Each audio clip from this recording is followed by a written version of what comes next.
అదే RTV app వార్తల్ని క్షణాల్లో చదివే అవకాశం ఉంటుంది. ఒక న్యూస్ పేపర్, ఒక టెలివిజన్ ఛానల్ మీ చేతుల్లో ఎప్పుడూ ఉంటాయి. కొన్ని రాష్ట్ర స్థాయి ఉద్యోగాలకు సంబంధించి జోనల్ సిస్టమ్ను ఆనాడు 1973లో 6 ఫార్ములా వస్తే అక్కడ 371D ఆర్టికల్, భారత రాజ్యాంగంలో 371D అనే ఒక రాజ్యాంగంలో ఆర్టికల్ ఇంట్రడ్యూస్ చేసి దాని మేరకు 1975లో ప్రెసిడెన్షియల్ ఆర్డర్ వచ్చింది. అంటే మొత్తం ఓవరాల్గా ఉమ్మడి ఆంధ్రప్రదేశ్ను 6 జోన్లుగా విభజించడం జరిగింది. ఆ 6 జోన్లలో శ్రీకాకుళం, విజయనగరం, విశాఖపట్నం జోన్ 1, తూర్పుగోదావరి, పశ్చిమ గోదావరి, కృష్ణా అంటే పాత జిల్లాలు అది జోన్ 2, గుంటూరు, నెల్లూరు, ప్రకాశం జోన్ 3, రాయలసీమ 4 జిల్లాలు జోన్ 4, తెలంగాణలో ఖమ్మం, వరంగల్, ఆదిలాబాద్, నిజామాబాద్, కరీంనగర్ ఇది జోన్ 5, హైదరాబాదు, రంగారెడ్డి, నల్గొండ, మెదక్ జోన్ 6. ఈ విధంగా 6 జోన్లు చేసి ఆ రోజు ఫ్రీ జోన్ అనేది ఏర్పాటు చేయడం జరిగింది. 6 జోన్లు అన్నీ చేసిన తర్వాత సెక్రటేరియట్ను, సచివాలయం, offices of the head of the departments, other state level offices, Hyderabad city police ఈ 4ంటిని ఫ్రీ జోన్గా ప్రకటించడం జరిగింది. ఎందుకు ఫ్రీ జోన్గా ప్రకటించారంటే సెక్రటేరియట్ అనేది, సచివాలయం అనేది ఇది అందరికీ సంబంధించింది.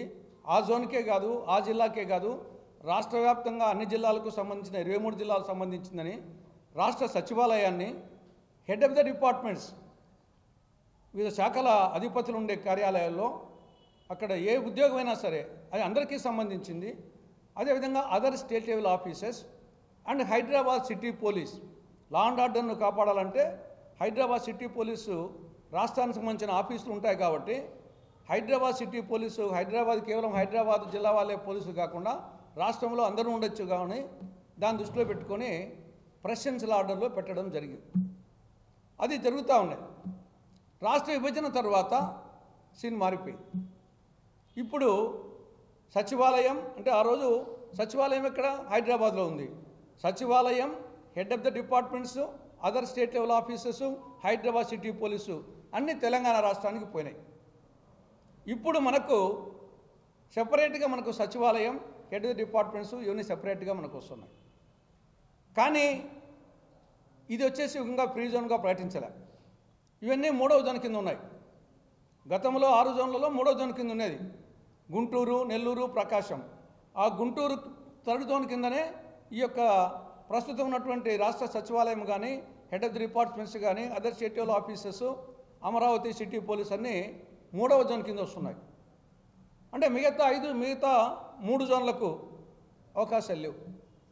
రాష్ట్ర సచివాలయంలో ఉద్యోగాలు, అది క్లర్క్ ఉద్యోగం కానీ, ఎన్జిఓలు ఏదైనా సరే అది ఓన్లీ 3వ జోన్కు సంబంధించి మాత్రమే వస్తుంది. ఇప్పుడు ఫ్రీ జోన్ చేయకుంటే ఈ యొక్క రాయలసీమకు కానీ లేకుంటే మిగతా 2 జిల్లాలకు కానీ వర్తించదు.